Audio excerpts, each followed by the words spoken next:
சந்தம் தான தான தந்த தந்த தான தான தந்த தந்த தான தான தந்த தந்த தன்னதான தான தான தந்த தந்த தான தான தந்த தந்த தான தான தந்த தந்த தனதான.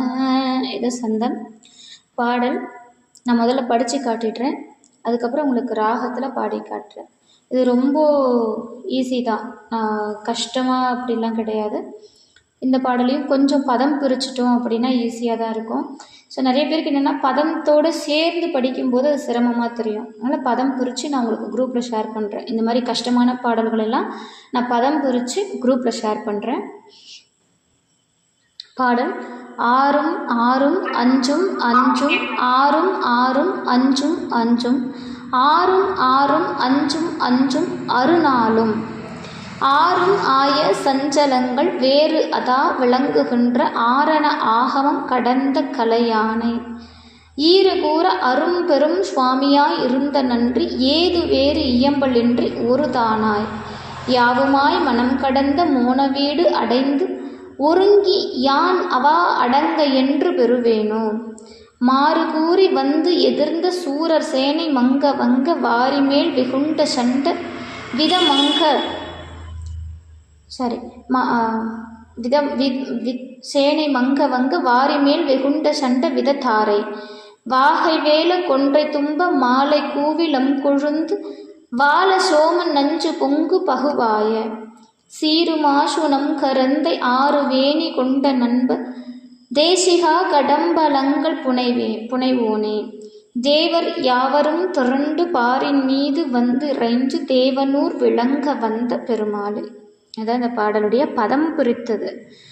இன்னும் சொல்ல போனால் என்ன கேட்டால் திருப்புகழில் பதம் பிரிக்கிறது அப்படிங்கிறது, பதம் பிரிச்சிட்டிங்கன்னா சந்தத்துக்குள்ளே பாட முடியாது.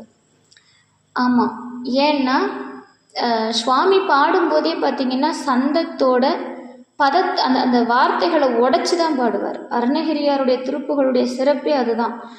நாம் புரிஞ்சுக்கிறதுக்காக வேணும்னா அந்த வார்த்தைகளை உடைக்கலாமே தவிர அது அப்படியே பாடினா அந்த சந்தம் நமக்கு அமையாது.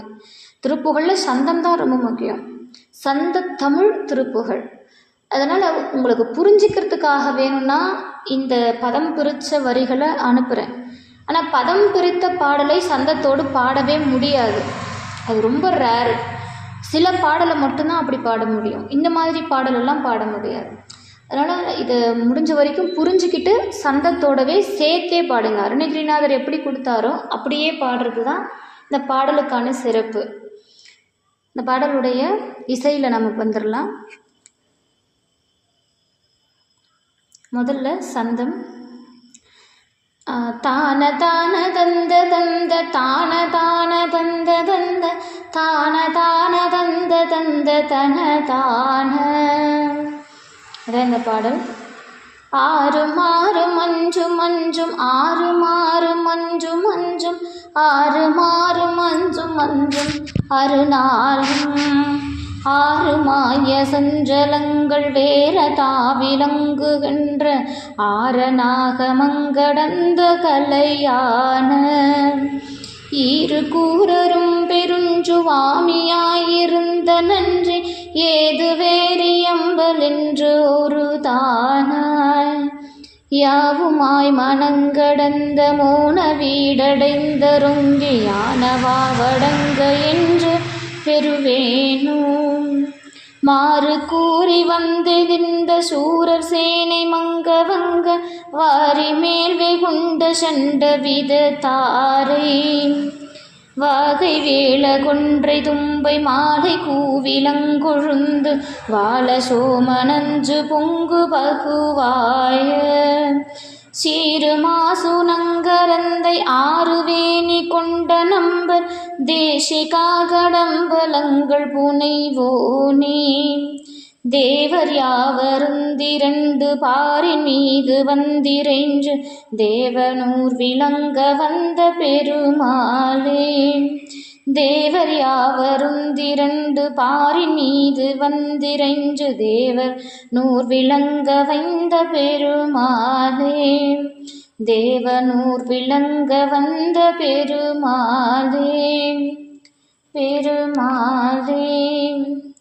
இதான் இந்த பாடலுடைய ராகத்தில் நம்ம பாடக்கூடியது. இந்த பாடலுடைய விளக்கம் பார்த்துடலாம் ஃபஸ்ட்டு. அதாவது ஆறுமாறு மஞ்சு மஞ்சும் ஆறுமாறு மஞ்சு மஞ்சும் ஆறுமாறு மஞ்சு மஞ்சும் மறுநாளும் ஆறுமாய சஞ்சலங்கள் வேறதா விளங்குகின்ற அப்படிங்கிறார். இதோட டெஃபினேஷன் பார்த்திங்கன்னா ரொம்ப தூரம் போகணும். இது கொஞ்சம் தெளிவாக தான் பார்த்தாகணும். இதில் நிறைய தத்துவம் இருக்குது. அதனால் பொதுவாக தத்துவம் அப்படிங்கிற சொல்லுக்கு பொருள் முதல்ல கருவி, உள்ளது, உண்மை மற்றும் கொள்கை, மெய்மை, முதன்மை, மெய்மம், நெறிமுறை, இதெல்லாம் தான். எந்த வகையிலேனும் ஆன்மாவிற்கு கருவியாய் நின்று உண்மை பொருளை உணர உதவுவது தத்துவம். தத்துவம் இப்போ நாம் பக்தியை ஈஸியாக புரிஞ்சுக்கலாம். பக்தியவே தத்துவ ரீதியில் புரிஞ்சுக்கணுன்னா சிரமம். ஆனால் அதையே ஒரு எமோஷ்னலாக புரிஞ்சுக்கணுன்னா அது நமக்கு ஈஸி. ஆனால் தத்துவங்கள் அடிப்படையில் வர்றது கொஞ்சம் கஷ்டம். அப்போது தத்துவங்கள் 36 தத்துவம் உண்டு. சுத்த மாயையில் தோன்றும் சிவதத்துவம். சிவதத்துவம் 5: சிவம், சக்தி, சதாசிவம், ஈஸ்வரம், சுத்த வித்தை. இது எல்லாமே சிவதத்துவம். இது சுத்த மாயை அப்படின்னு அழைக்கப்படுறது.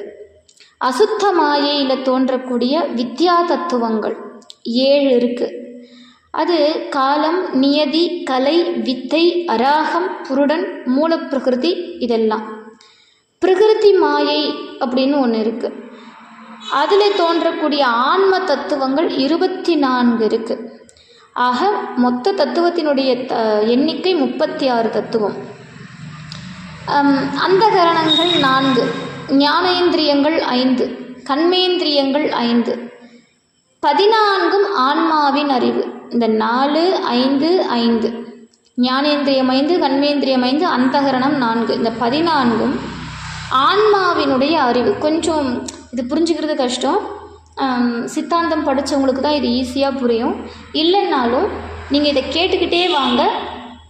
கடைசியில் இது நான் என்ன சொல்ல வரேங்கிறது உங்களுக்கு புரிஞ்சிடும். ஒரு பக்கம் தத்துவம், ஒரு பக்கம் ஆன்மாவின் அறிவு. இப்போ தொழில்களுக்கு கருவியாய் நிற்றல் வெளிப்படை.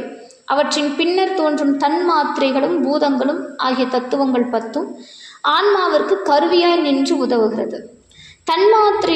தன்மாத்திரைகள் ஞானேந்திரியங்களுக்கும் கண்மேந்திரியங்களுக்கும் நிலைக்களமாய் அமைந்து அவை தம்மை பற்றி நின்று செயல்படுமாறு உதவும். பூதங்கள் அவ்விருவகை எந்திரங்களுக்கும் துணையாய் நின்று அவற்றின் ஆற்றலை மிகுவிக்கும். தன்மாத்திரைகளும் பூதங்களும் இந்த வகையில் ஆன்மாவிற்கு உதவும் தத்துவங்களாக இருக்குது. இந்த தத்துவங்கள் 24 ஆன்ம தத்துவம் அப்படின்னு அழைக்கப்படுது. இந்த பெயருக்கு காரணம் ஆணவம், கண்மம், மாயை என்னும் 3 மலங்களாலும் இந்த ஆன்மா கட்டுண்டு கிடக்கிறது. அப்போது சகலராகிய ஆன்மாக்களுக்கு தலைவர் ஸ்ரீகண்ட உருத்திரர். அவரே இறைவனுடைய ஆணை வழி, அதாவது இறைவன் என்ன சொல்கிறானோ அதன் வழி நின்று பிரகிருதி முதல் நிலம் ஈராக இருக்கக்கூடிய தத்துவங்களை தோற்றி ஒடுக்குபவர். இது ஆன்ம தத்துவம் என்பதில் உள்ள ஆன்மா என்ற சொல் சகலராகிய ஆன்மாக்களை முதலில் குறித்து பிறகு அவர்களுக்கு தலைவராகிய ஸ்ரீகண்ட உத்திரரை குறிக்கிறது. இவரால் செயல்படுத்துகிற அந்த தத்துவங்கள் ஆன்ம தத்துவம் அப்படின்னு பெயர்படுது. இது மரபாக சொல்லக்கூடிய ஒரு விளக்கம். இப்போ இவ்வளோ நேரம் நான் சொன்னது உங்களுக்கு புரிஞ்சிருக்குமான்னா அது கண்டிப்பாக புரியாது. அது கொஞ்சம் கஷ்டம்தான். இப்படி நம்ம எடுத்துக்கலாம். இந்த உலகுக்கு முதல் காரணம் மாயை. மாயை தான் இந்த உலகத்தை தோற்றுவிக்கக்கூடியது. இந்த உலகத்தில் எல்லா செயல்பாட்டிற்கும் காரணமாக இருக்கக்கூடியதும் மாயை. மாயைன்னு ஒன்று இல்லைன்னா உலகத்தின் ஆற்றலோ அல்லது செயல்பாடுகளோ கிடையாது. அது சுத்த மாயை, அசுத்த மாயை அப்படின்னு 2 பகுதியாக நிற்கும். சுத்த மாயையிலிருந்து தோன்றக்கூடிய காரியம் பிரகிருதி மாயை. நம் வாழும் உலகுக்கும் நம்முடைய உடம்புக்கும் நேரே காரணமாக இருப்பது இந்த பிரகிருதி தான். இப்போ பிரகிருதியிலிருந்து முதல்ல அந்தகரணங்கள், பிறகு ஞானேந்திரியங்கள், கண்மேந்திரியங்கள், அதற்கு பிறகு தன்மாத்திரைகள், அதிலிருந்து 5 பூதங்கள் தோன்றும். இப்போ பூதங்களின் பரிணாமமே இந்த உலகம். அப்போது இந்த பிரபஞ்சம் எதனால் ஆனது, இந்த பிரபஞ்சத்தில் இருக்கக்கூடிய உயிர்கள் எதை சார்ந்தது, எப்படி இயங்குது, இதனுடைய ஆற்றல் என்ன, இது எங்கேருந்து தொடங்கி எங்கேருந்து செயல்பட்டு எங்கே போய் ஒடுங்குது, இதையெல்லாம் தான் நான் இவ்வளோ நேரம் சொல்லிக்கிட்டு இருக்கிறேன். இது சிம்பிளாக சொல்லணுன்னா பஞ்சபூத தத்துவத்தின் அடிப்படையில் இந்த பரிணாமம், இந்த உலகம் செயல்படுகின்ற விஷயத்தை தான் நான் இவ்வளோ இதுவாக சொன்னேன். அப்போ பஞ்சபூதங்கள் வாயிலாக இந்த உலகம் செயல்படுது அப்படின்னா அந்த பஞ்சபூதங்களை இயக்குவிக்குவதற்கு சில தத்துவங்கள் தேவைப்படும். அதைத்தான் நான் இவ்வளோ நேரம் சொல்லிக்கிட்டு இருக்கிறேன். அப்போ உயிரினுடைய அறிவு, இச்சை, செயல்களை ஆணவ மலப்பினிலிருந்து விடுவித்து இந்த உலக நுகர்ச்சியில் ஈடுபடுத்துவதாகிய உதவியை செய்யறதுக்கு சில கருவிகள் தேவைப்படுது. மேலும் இந்த உயிர் இன்பத்திற்கும் துன்பத்திற்கும் உட்பட்டது. உரிய கால அளவுக்கு மேலே இன்பம் துன்பம் இது எதையுமே நீடிக்க முடியாது. எல்லாமே ஒரு குறிப்பிட்ட காலம்தான். அந்த குறிப்பிட்ட காலம் முடிவதற்குள்ளே நாம் வெறுக்கும் துன்பத்தை விலக்கி கொள்ளவும் முடியாது இல்லையா? என்ன இவ்வளோ காலமாக இது துன்பமாகவே இருக்குது, இது எப்போ தான் முடியும் அப்படின்னு நினச்சா அது முடிஞ்சிருமா? கிடையாது. அது இருக்கிற வரைக்கும் இருக்க தான் செய்யும். அப்போது காலம் அப்படிங்கிற கருவி நமக்கு நிச்சயம் வேண்டும். இதுகாரம் நம்ம அதாவது இவ்வளோ நேரம் சொன்னது எல்லாமே நம்முடைய ஆன்ம தத்துவங்களுக்கு மட்டும் பத்தாது. இதெல்லாம் தாண்டி கருவிகளும் தேவைப்படுது. இப்போ தத்துவங்கள் அப்படின்னாலே நமக்கு ரொம்ப கஷ்டம், அது புரிஞ்சுக்கிறதுக்கு ரொம்ப கஷ்டம். அப்போ தாத்விகம், இந்த தத்துவங்கள் கூறுகின்ற காரியங்களும் தாத்விகம். தைஷத அகங்காரம், வைகாரிக அகங்காரம், பூதாத்தி அகங்காரம், இது 3 அகங்காரத்தின் கூறுகள் அப்படின்னு சொல்லப்படுது.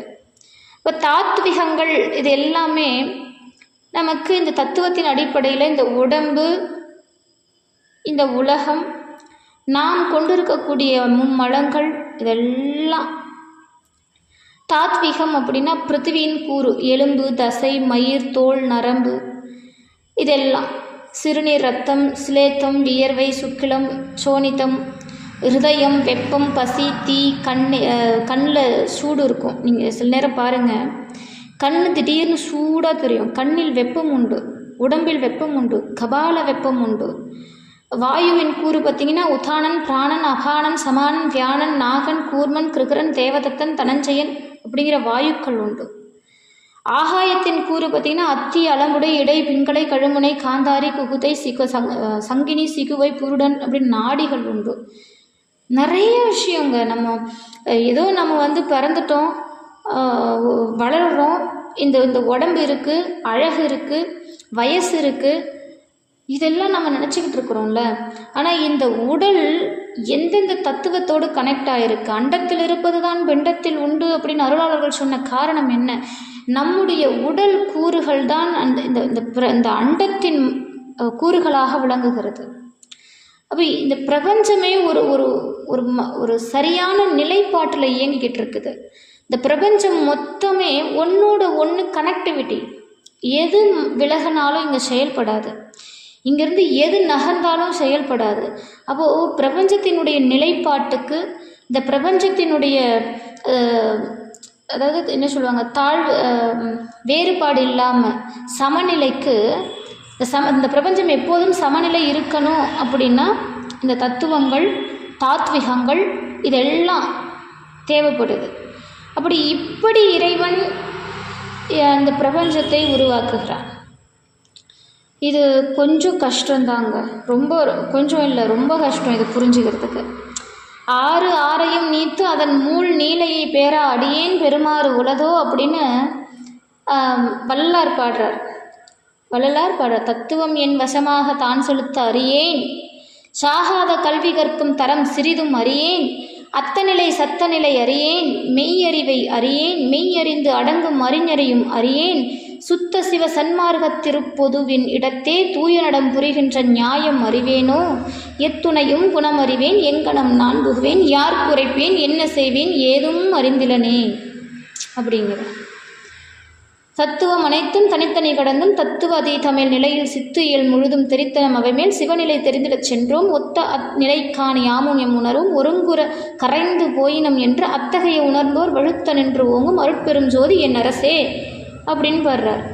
அப்போது என்ன விஷயம் அப்படின்னா, இந்த உடம்புல 96 தத்துவம் இருக்குங்க. இந்த தத்துவத்தை பிழிஞ்செடுத்த பாட்டு தான் இந்த பாட்டு. அருணகிரிநாதர் 96 தத்துவத்தை பாடியிருக்கிறார். நம்மளால் புரிஞ்சுக்கிறது கஷ்டம். அப்போது அருணகிரி யார் அப்படிங்கிறத நாம் புரிஞ்சுக்கணும் முதல்ல.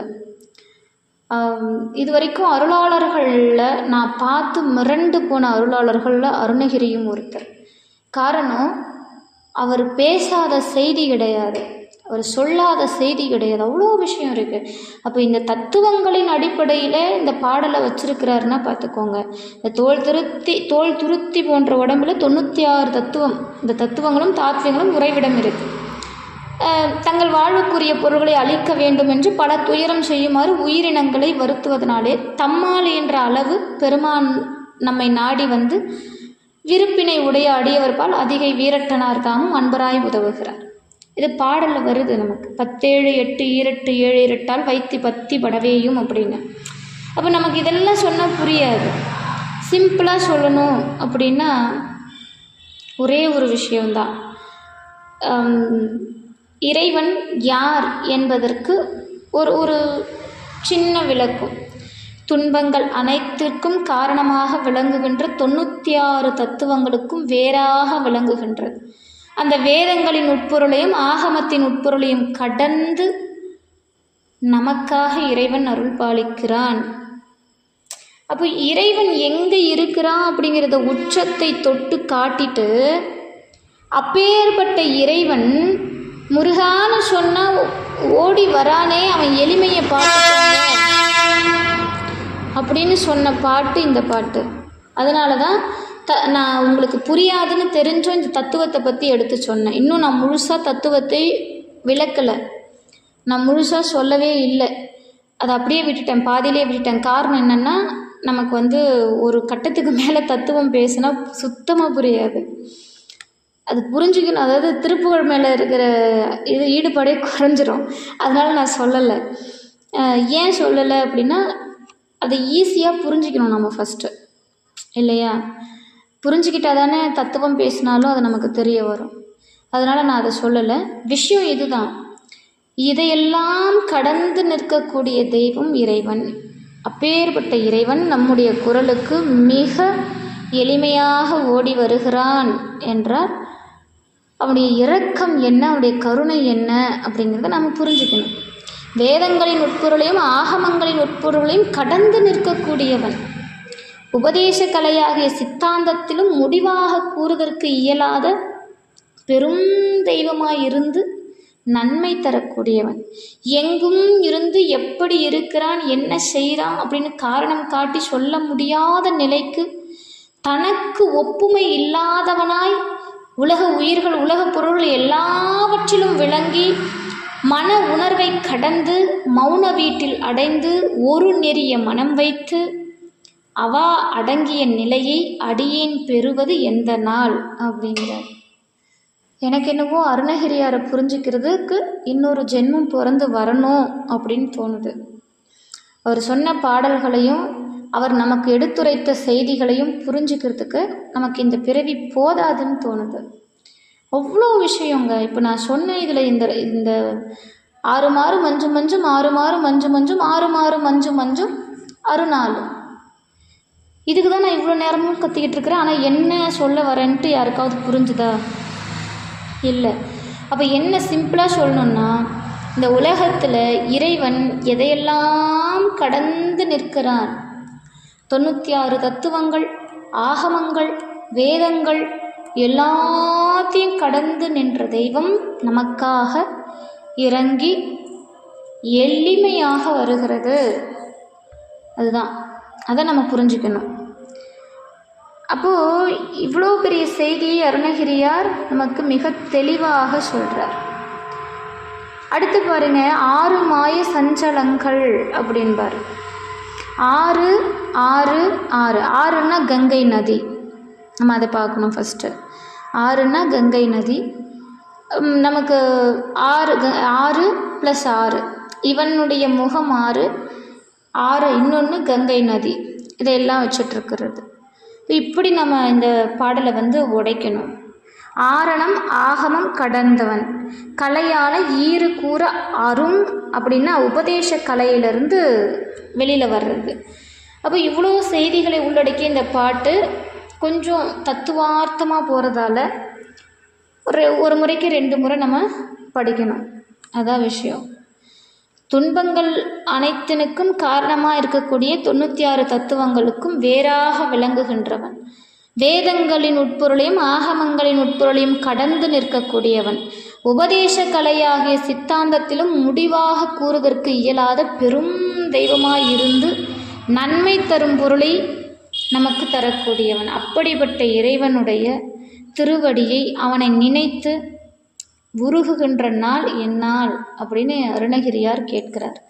உன்னை நினைந்து நினைந்து உருகக்கூடிய நாள், என்னுடைய மனதை ஒருநிலைப்படுத்தி என்னுடைய ஆசைகளை அடக்கி உன்னுடைய திருவடியில் நிற்கக்கூடிய நிலையை எனக்கு என்னைக்கு தரப்போகிற அப்படின்னு கேட்குறது தான் இந்த பாடலுடைய சாராம்சம். பகைமை பேசி எதிர்த்து போரிட்ட சூரர்களுடைய சேனையை அழிச்சு களங்கள் செலுத்தப்படுகின்ற கடலின் மீது சினம் கொண்டு வேகம் கொண்டு ஒழுங்காக செல்லக்கூடியதான வெற்றி வேலை ஏந்தியவன், கொன்றை மலர் மாலையை, தும்பை மலர், வில்வத்தளிர், இளம் திங்கள், நஞ்சு நிறைந்த பாம்பு, திருநீற்று பச்சை, கங்கை நதி, திருச்சடையில் வைத்த சிவபரம்பொருள். இதுதான் ஆறு மாறு மஞ்சு மஞ்சும், ஆறு மாறு மஞ்சு மஞ்சும், ஆறு மாறு மஞ்சு மஞ்சும் அருநாளும். இதுதான் கொன்றை மலை, தும்பை மலர், இதெல்லாம் சூடிக்கிட்டு இருக்கக்கூடிய சிவபெருமான். கடப்ப மாலை அணிந்தவர். தேவர்கள் எல்லாரும் திரண்டு இந்த பூலோகத்தில் வணங்குகின்ற தேவனூர் என்னும் திருத்தலத்தில் அருளி இருக்கக்கூடிய பெருமானே அப்படின்னு இந்த பாடலை முடிக்கிறார். கொஞ்சம் பொருளே இது விளக்கிறதுக்கு சிரமங்க. ஏன்னா இந்த பாடல் முழுக்க தத்துவங்கிறதால இது வரைக்கும் நான் உங்களுக்கு எத்தனையோ பாடல் சொல்லியிருப்பேன். அந்த பாடல்லாம் பார்த்திங்கன்னா ரொம்ப எளிமையாக உங்களுக்கு புரிஞ்சிடும். ஆனால் இந்த பாடல் முழுக்க முழுக்க தத்துவத்தின் அடிப்படையில் வந்த காரணம் கொஞ்சம் சிரமந்தான்.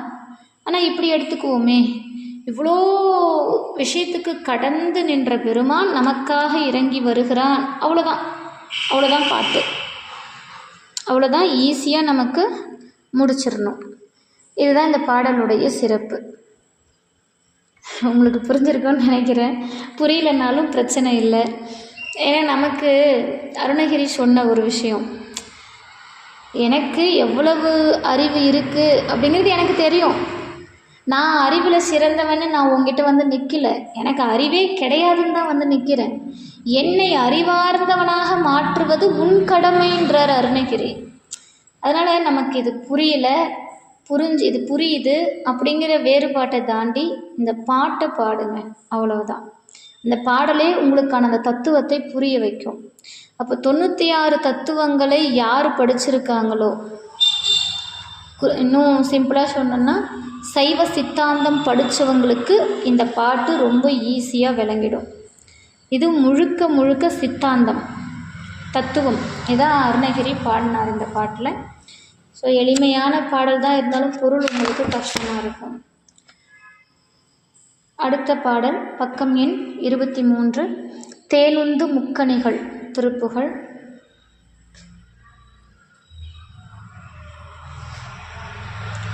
சந்தம் தானந்தனத்ததன தானந்தனத்ததன தானந்தனத்ததன தனதான.